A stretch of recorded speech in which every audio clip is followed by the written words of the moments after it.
الرحمن الرحيم الحمد لله رب العالمين والعاقبة للمتقين والصلاة والسلام على سيد الأنبياء وخاتم النبيين وعلى آله وأصحابه أجمعين أما بعد أعوذ بالله من الشيطان الرجيم بسم اللہ الرحمن الرحیم حضور سید دو عالم نور مجسم شفیع اعظم رحمت دو عالم سرکار مدینہ سرور قلب و سینہ سرور راحت و سینہ معطر پسینہ جناب احمد مجتبی محمد مصطفیٰ صلی اللہ علیہ وآلہ وسلم دا فرمانے عالی ذیشان میرے آقا فرمایا تم جمعے کی چمکتی ہوئی رات اور جمعے کی دمکتے ہوئے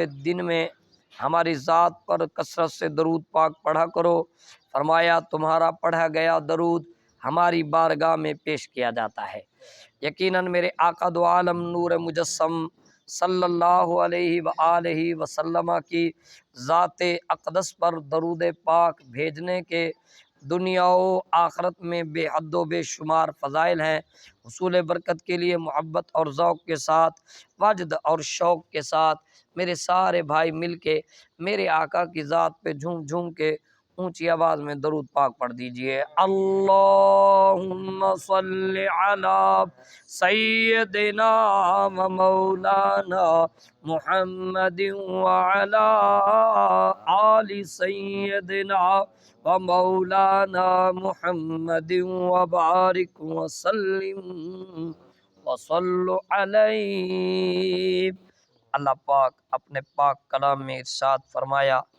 آج ہم سورۃ التوبہ کی آیت نمبر 44 سے پڑھنا شروع کریں گے۔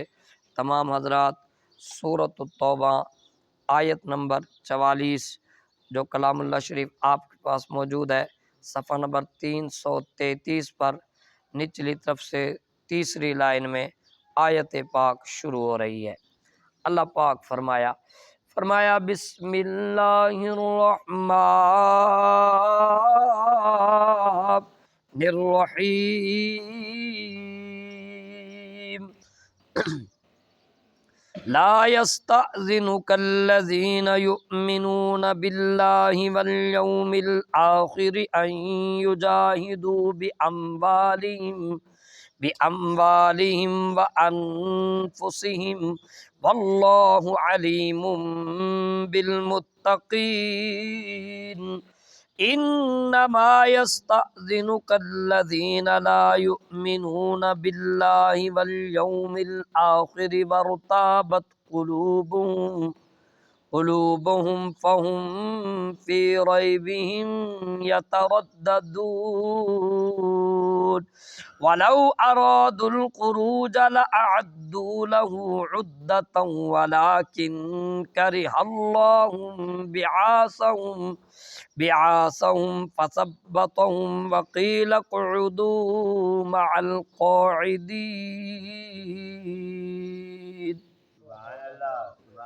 اللہ پاک فرمایا لا یستأذن نہیں طلب کرتے آپ سے اجازت الذین وہ لوگ یؤمنون جو ایمان لائے باللہ اللہ پر والیوم الآخر یوم آخرت پر ان یجاہدوا یہ کہ وہ جہاد کرتے ہیں کرنے میں باموالہم اپنے مالوں سے وانفسہم اور اپنے جانوں سے واللہ اور اللہ علیم خوب جاننے والا ہے بالمتقین متقین لوگوں کو نیکوکاروں کو۔ انما سوائے اس کے نہیں یا صرف یستأذنو کا اجازت طلب کرتے ہیں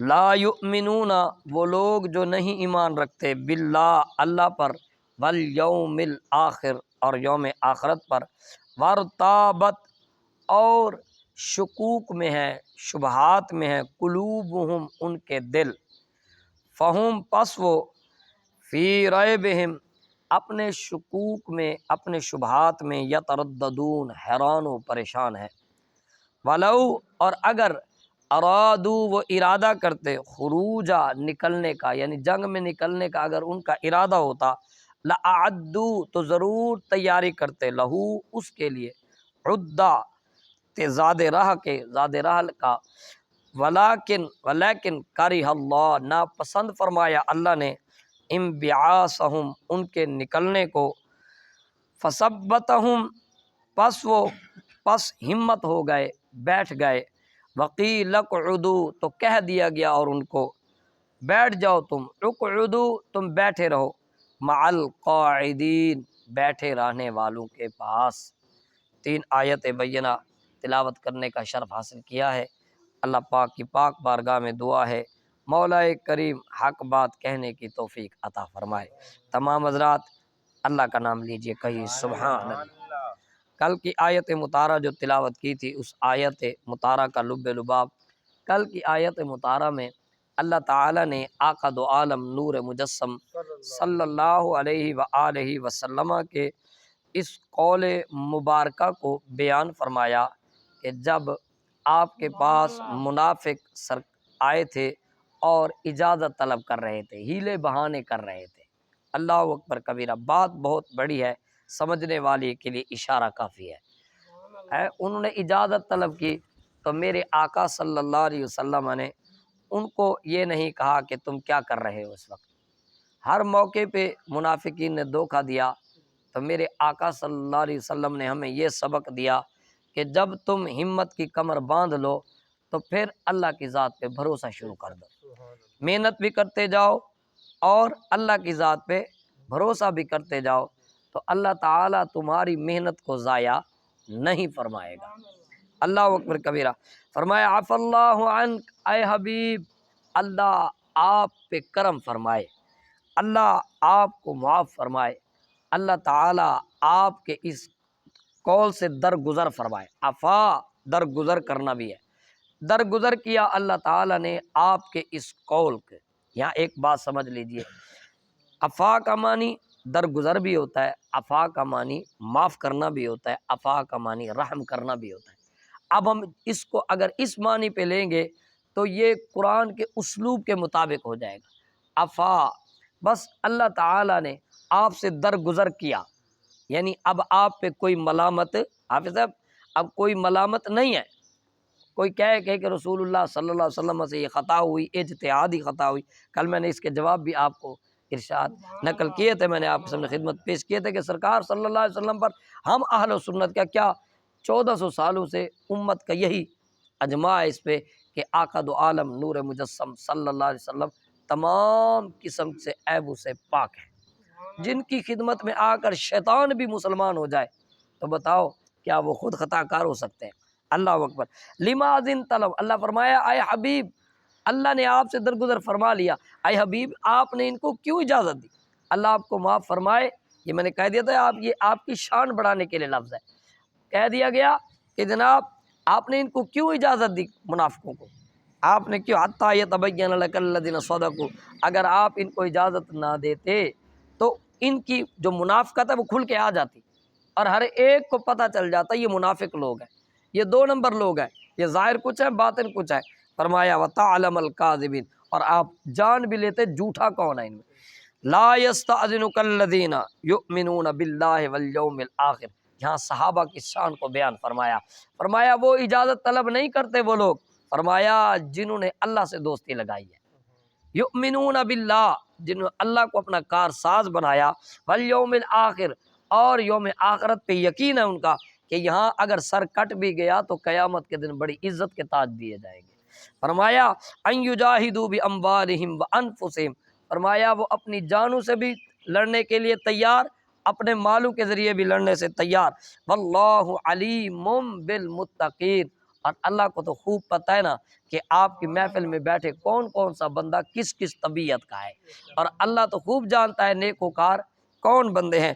انما یستأذنک الذین لا یؤمنون باللہ والیوم الآخر، اب یہاں سے اگلی تمام آیتوں میں جو ہے وہ منافقین کا رد اور منافقوں کی عادتوں اور خصلتوں کا ذکر کیا جا رہا ہے۔ فرمایا یہ جو جنہوں نے آپ سے اجازت طلب کی صرف وہی لوگ ہیں، فرمایا جن کا اللہ کی ذات پہ یقین نہیں ہے، جو یوم آخرت پہ بھی ایمان نہیں رکھتے۔ وَارْتَابَتْ قُلُوبُهُمْ، اور فرمایا ان کے دل جو ہے وہ اسلام کے متعلق ابھی تک شکوک و شبہات میں ہیں۔ انہوں نے غزوہ احد بھی دیکھا، غزوہ خندق میں بھی دیکھا، انہوں نے تو جناب غزوہ بدر بھی دیکھا سنا، لیکن ابھی تک یہ اسلام کی حقانیت کو نہیں پہچان سکے۔ ابھی تک ان لوگوں کا یقین جو ہے کامل نہیں ہوا، ابھی ان کا یقین دنیا داری پہ ہے، ابھی یہ دنیا کے آسروں پہ جی رہے ہیں۔ فرمایا دنیا کے آسروں پہ نہ جیو، جینے کا حق یہ ہے کہ جینا چاہتے ہو تو اللہ کی ذات کے ساتھ یقین کرو۔ فرمایا وَارْتَابَتْ قُلُوبُهُمْ، یہ ایک ایسا چھانٹا ہے ہر اس بندے کے لیے جو صرف دنیا داری میں پڑا رہے۔ اللہ اکبر۔ دنیا داری ساری کچھ نہیں ہے، دنیا داری ہے بھی کچھ نہیں۔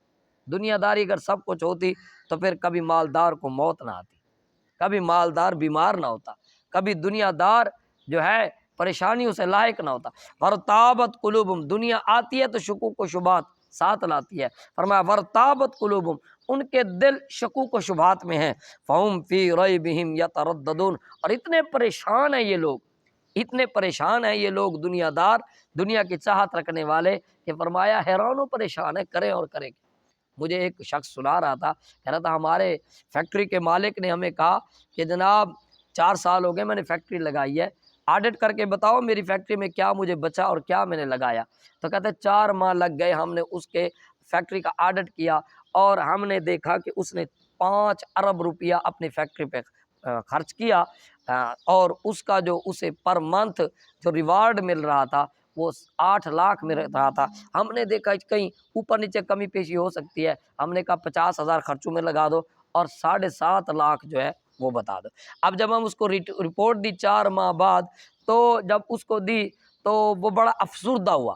7.5 لاکھ پر منتھ لینے والا شخص اتنا افسردہ ہوا، اس نے کرسی سے ٹیک لگائی اور گالی بھی ساتھ دی اور کہا کہ یہ 5 ارب روپیہ اگر میں لگا دیتا، بینک میں رکھ دیتا، تو پر منتھ مجھے وہاں سے 5-7 لاکھ تو سود کا مل جانا چاہیے تھا۔ تم نے کیا کیا؟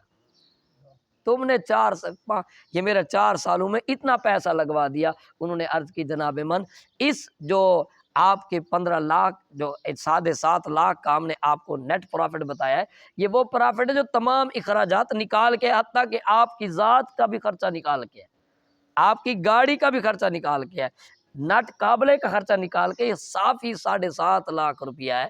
تو فرمایا یہ دنیا دار کبھی راضی نہیں ہوتے۔ آقا دو عالم نور مجسم صلی اللہ علیہ وسلم ہمیں سبق دے گئے۔ سرکار فرمایا اگر ابن آدم کو 2 جنگل سونے اور چاندی کے دے دیے جائیں، تھوڑے نہیں ہے بھائی جان، 2 جنگل، جو چھانگا مانگا ہمارا جنگل ہے، یا جو یہ لاہور جاتے ہوئے 7 روڈ کے چل رہا ہے ایک جنگل بہت بڑا، فرمایا سرکار نے 2 جنگل سونے اور چاندی کے دے دیے جائیں تو یہ چھوٹی سی عمر والا اور چھوٹی سی قد والا کبھی راضی نہیں ہوگا، یہ کبھی راضی نہیں ہوگا، حتیٰ کہ فرمایا یہ مٹی سے بنا ہے اور اس کی کھوپڑی مٹی سے ہی بنے گی۔ اللہ اکبر۔ فرمایا یہ لوگ دنیا دار تھے اور کہتے تھے اپنے اس دنیا کی وجہ سے فی دینہم فی ریبہم یترددون، اپنے شک کی وجہ سے بڑے پریشان تھے۔ فرمایا ولو اراد الخروج، اب سنیے اس شخص کی بھی جس کو 7.5 لاکھ روپیہ بھائی جان پر منتھ بچتا ہے اور پھر بھی وہ پریشان ہے، اس کی حالت کیا ہے؟ وہ کہتا ہے میں ساری رات جاگتا ہوں، جب صبح سحری کا وقت ہوتا ہے اور لوگ اٹھ کے اللہ اکبر کی صداؤں پہ مسجدوں کی طرف آتے ہیں، میں اس وقت 10 گولیاں 12 گولیاں نیند کی کھاتا ہوں اور پھر میں سو جاتا ہوں۔ مخلوق اٹھ کے اللہ کو سجدہ کرتی ہے اور میں 3 بجے تک سوتا رہتا ہوں۔ اللہ اکبر۔ تو بتلائیے یہ وہ تردد نہیں، شکوک و شبہات نہیں تو اور کیا ہے؟ یہ دنیا داری کی پریشانی نہیں تو اور کیا ہے؟ تو اس لیے اپنی آخرت کی سوچئے، صرف دنیا کی مت سوچئے۔ دنیا کچھ نہیں آئے گی ہمارے کام، دنیا یہیں پڑی رہ جائے گی۔ ہاں وقت گزارنے کے لیے دنیا اپنے پاس رکھیے، وہی کچھ جو آپ کو ضرورت ہے۔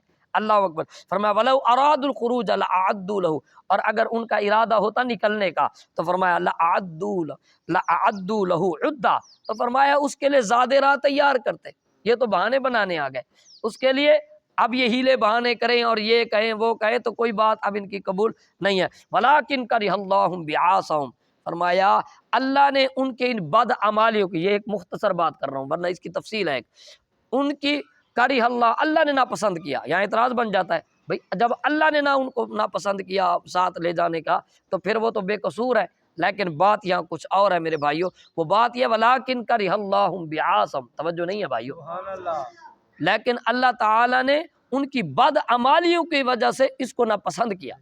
جیسے بندہ کسی سے وہ کہتا ہے نا پولیس کے ڈالے کے پیچھے کہتا ہے ہمیں انسان سے نفرت نہیں، انسان کے جرم سے نفرت ہے، ٹھیک ہے نا، تو یہ ان کے جرم تھے اتنے زیادہ کہ اللہ تعالیٰ نے ان کو ناپسند کیا، اور اللہ تعالیٰ کے ساتھ بھی ان کا کوئی خاص معاملہ نہیں تھا، معاملہ دراصل اس کے پیاروں کے ساتھ تھا، اس کے حبیب کے ساتھ تھا۔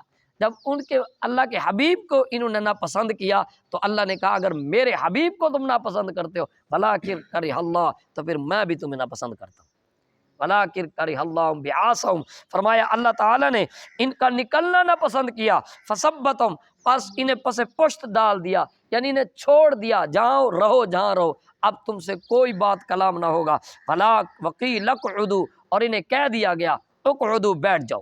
یہ بیٹھنے والوں سے مراد وہ عورتیں، بچے، بیمار، یعنی جس طرح عورتیں جنگ میں شریک نہیں ہو سکتی، بچے جنگ میں شریک نہیں ہو سکتے، اور بیمار جو ہے وہ اللہ کی راہ میں نہیں نکلنے سے عاجز ہے، اللہ کی راہ میں نکلنے سے عاجز ہے، تو فرمایا تم بھی انہی کے ساتھ ہو جاؤ۔ پتہ چلا مومن کبھی کم ہمت نہیں ہوتا، وہ معاملات سے ڈرتا نہیں ہے، وہ گھبراتا نہیں ہے، بلکہ ہمت کے ساتھ حق کی بات کرتا ہے، حق کے ساتھ کھڑا ہوتا ہے، حق کے لیے مقابلہ کرتا ہے، اور اللہ کی راہ میں جہاد کرنے کے لیے ہم وقت تیار رہتا ہے، اور وہ بیٹھتا نہیں ہے۔ وقیل اقعدوا، فرمایا بیٹھ جاؤ تم مع القاعدین، ان عورتوں کے ساتھ جو گھر بیٹھی ہوئی ہیں۔ اللہ تعالیٰ کی پاک بارگاہ میں دعا ہے مولا کریم ہمیں اس کا صحیح مفہوم سمجھنے کی توفیق عطا فرمائے اور ہماری زندگیوں میں تبدیلی لے آئے۔